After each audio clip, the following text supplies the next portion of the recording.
The last time the family got together was when Christine told us she was leaving. I feel very separated from the family, even with me, with my relationship with Janelle and with Robin and the kids. I've struggled through this process. I'm just trying to deal with it, but I got other problems coming up, you know. Janelle's got to move. Nice to see you. So. Yeah, I guess he got this truck. Oh, we have to buy a truck to move a trailer. I'm like,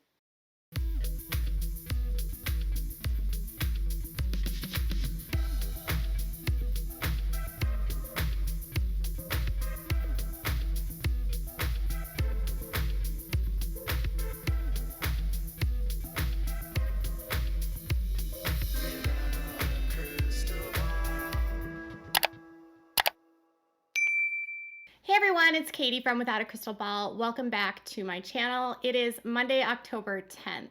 Let's talk about Sister Wives Season 17, Episode 5. And this is going to be the first part of the episode because the first part of the episode is all about Kody Pass, Janelle, and Meri.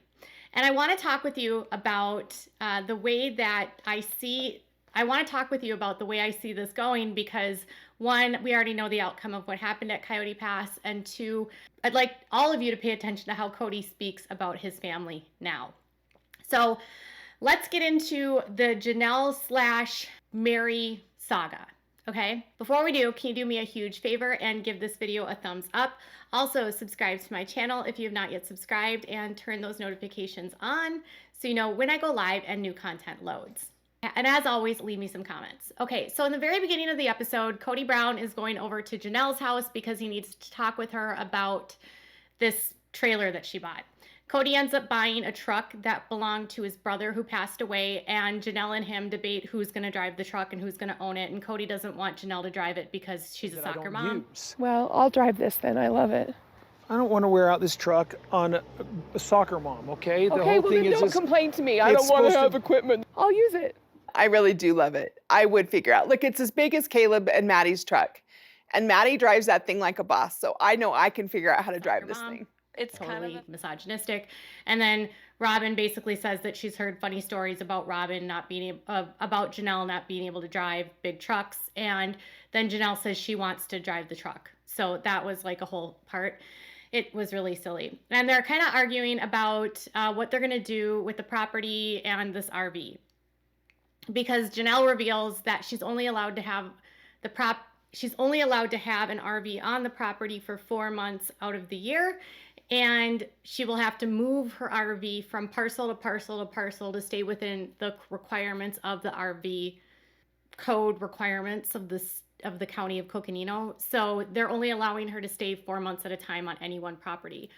My vision for the property is that we'll start with what they call a casita. It's a very popular thing here. Basically, first it'll be a detached garage with a living space above it. In a few years or whatever, we'll build the bigger house. It's May already, and I'm moving on to the property at the end of June. I really am hoping to be able to break ground by the winter time. Kody basically wants her to talk to her other sister wives about whether or not they would be okay with her bringing her trailer out onto their property, because it would require that they put down a pad or just some gravel for her RV to sit on.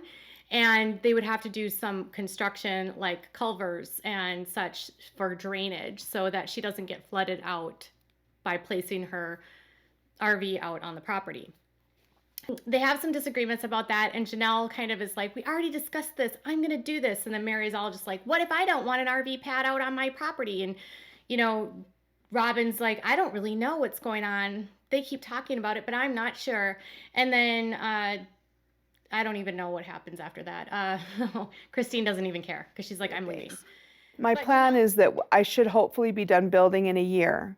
So in that year, I need to move my trailer every 120 days to somebody else's parcel so that we stay within county code. Just do me a huge favor and everybody else a huge favor. Just let's talk to each one of your sister wives and get the permission for every little aspect that we're doing when it comes to the property. Typical Kody, like he's all on board for something and then he goes away for a couple of days and he comes back and he's like, oh my God, we got all these problems. You got to ask your sister wives. You got to blah, blah, blah. Why? Like, why? But Janelle kind of lies in this situation, says she can't find a rental. That's just not true. There's plenty of rentals in Flagstaff, And she could have rented Christine's house if she wanted to, but Christine ended up selling her house. But this happened well before Christine put her house on the market and decided to move and left. So she could have, if she wanted to, rented Christine's home, except Christine was still in the house over the summer. So maybe that's why she decided to do the RV. I don't know. Long story short, this is a lot of much ado about nothing, because I went into the property records for this and I checked the permits. When Janelle requested a permit with the county, with the county of Coconino for her RV, she applied for a 4-month permit for the summer. That was it. She didn't apply for any other permits with any of the other properties. She had no intention of staying out there for a year. Literally, I mean, she stayed out there for 4 months and went home. She did the maximum she could do and she left. So there was never any moving the RV. The RV literally is sitting in storage, she said, according to her own Instagram. She did not build the casita that she talked about that she was going to build. They didn't get any construction done on the property. When I literally log into the Coconino permits search for each one of these properties, literally there are no permits pulled on any of these properties other than her putting this RV out there for 4 months, and that permit is now expired, and there's no new permits. There's no new construction permits, nothing. They haven't subdivided anything. And if you're wondering who owns what properties, it's been widely discussed on this channel, but Janelle owns her piece of property with Kody. They have a lien on her property, and that's why she can't build, because they have to pay their lien off in order for her to build anything. And there's a stipulation within the lien that she has with her lender, but that her and Kody have, that she cannot build unless unless she pays off the lot, or the lien she has on the land is the first lien priority. So she can't have any subordinate liens added. So basically she either needs to get a construction loan or she would need to pay off the property. So she couldn't do any construction anyway. Most people aren't super thrilled about this idea with what she did. And to be frank, this only provides a storyline for the show. Nothing came of this. All this resulted in was her getting out another loan for the camper or the RV, the five-wheeler, the fifth wheel. Because when I looked up UCC loans, she took out a loan for this RV. And when I looked up the cost of what that RV would have been, in 2021, that RV base started at over $80,000. It's highly probable she spent over $100,000 on that, and she has a loan out on the RV. So for her to claim that, she bought this and she bought it sight unseen, not true, she has a lien. So really, what did she get out of this? More debt for a trailer she's not using now, and nothing got built. So it really just put them further back financially. So if you think that Janelle's actually making wise financial decisions for this family, I highly doubt it. All right, so part 2 of the first part of the episode, I guess, is that Meri's up in Utah and she's dealing with the aftermath of her mother's sudden passing, and sort of at this crossroads trying to figure out what she's going to do with Lizzie's Heritage Inn, because her mom had been the one that had been running it for her for years. Meri bought the property back in 2017 and had been running it as a bed and breakfast with her mother Bonnie living on the property and being the hostess to guests that came to the bed and breakfast. So when she talks to Kody about what she's going to do, Kody basically tells her that she should move to Utah and run the bed and breakfast. And that makes her very upset. Now, Kody actually said to me the other day, he's like, why don't you just move up there? So I'm like, that was not my intention. I was here at the very beginning. I helped start this family. It was me and him. We had plans. He loved me. For him to just be like, just go up there now. Now, when Kody is in the very beginning of this episode talking about his family, he does not mention Meri at all as a member of his family. He says that once Christine has left, he's, been trying to process everything with her departure, but he also has stuff going on with Robin and with Janelle. And he's had to, tackle the situation with Janelle and the property and the RV. And he said that it's caused stress with him with his other marriages with Janelle and with Robin. He doesn't even mention Meri at all in his discussion as if she's family. Literally. He doesn't say like, things are different now that Christine's gone and now I have to manage Meri, Robin, and Janelle. It's literally, I've got Janelle and Robin to take care of now. Nothing about Meri. So he then tells her she should move and basically says that she's not really part of the family. So he didn't really see it as like a pushing out, just trying to help her make a decision on what she's going to do. The reason I'm suggesting this to Meri is honestly, as a family anymore, it doesn't feel like we actually interact that much. I'm not even trying to push her away. I'm just, she's laying this burden that she has at my feet about the struggle she has about what to do with Lizzie's Heritage Inn. Mom's passed, and I'm like, well, here's a solution for you. And that really hurt her because she said it was her family and that when they started this family, it was her and Kody. And their relationship was about bringing in sister wives and starting this together. And she was, saying that they were supposed to work through all of their struggles. They were supposed to get to work through their differences. I think that when Kody and I got married, and then when Janelle married him, and then when Christine came in the family, and then even when Robin came in the family, we had this ideal that we would be able to get through everything. And I really want to have those conversations. I really want to have those relationships. And I think that things can be healed where people want to heal them. So with Meri, she said that with like everything that's happened in their marriage, she felt like they were supposed to work through everything thick and thin. And you would eventually come around to it and try to find a way through it and heal. And she said she wanted to heal and she wanted to work through things. But the problem is that Kody's been very clear that there's nothing to work through. There's no level of restoration here. He has no interest in being in a marriage with her. And Meri is devoted to her faith. And so she is the belief that this is my family, this is my eternity, this is me going to eternal heaven. And I think a lot of fans don't really understand, or maybe they forget that this faith isn't about love, it's about eternity and establishing like their eternal heaven in the celestial kingdom. So if Meri was going to walk away from him, she's walking away from her mom, her dad, her siblings. She's walking away from her eternity. And if she still believes in the faith, that's going to keep her there, even if she's completely unhappy. Seriously.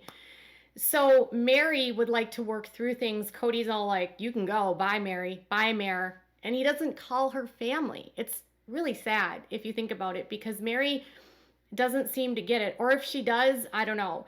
She even says that she's like depressed because Christine's made the decision to leave. She thought, everyone should just work through this. And the same thing is that like Robin wants her to work through it too, because they believe that their eternity is on the line here. I don't know what our family is going to look like.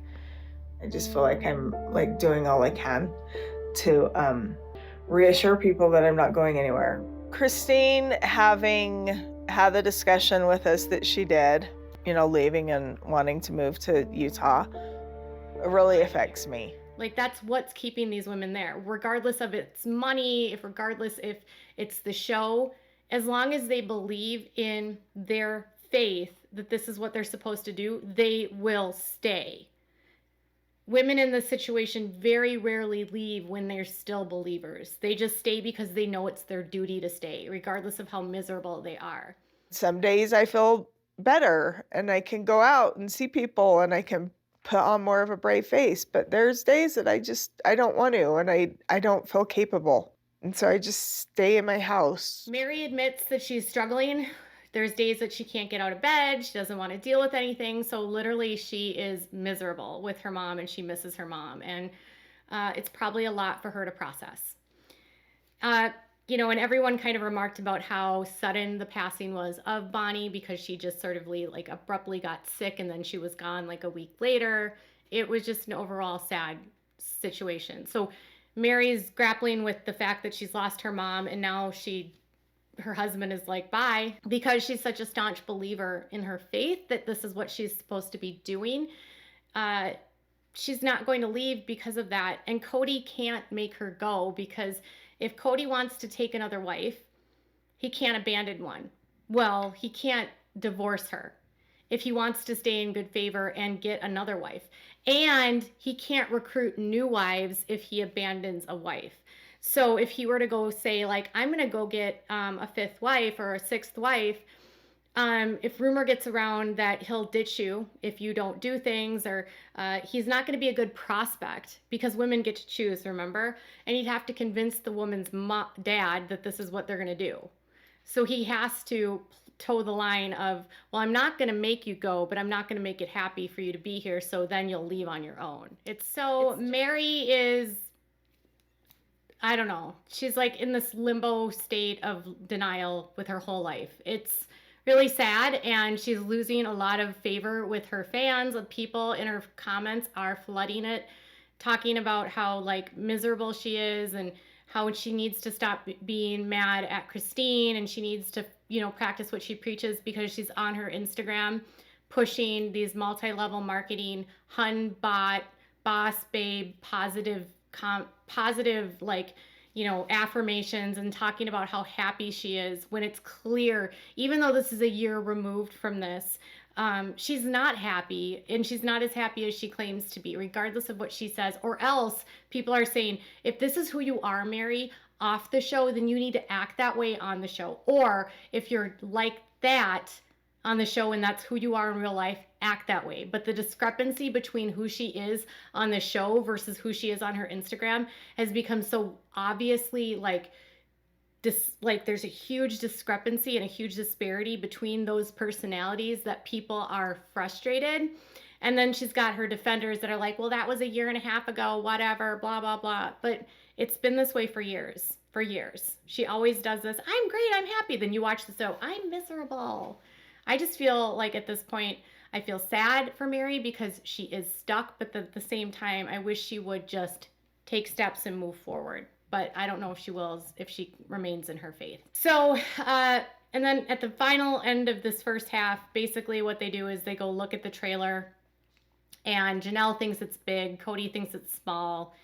Kody doesn't buy it for her birthday. Janelle actually buys it, takes a loan out. And as you know, literally nothing happens with the property. She puts it out there. I'm sure we'll see what happens for the next 4 months, but nothing is going to come of this that's really of any substance, to be frank.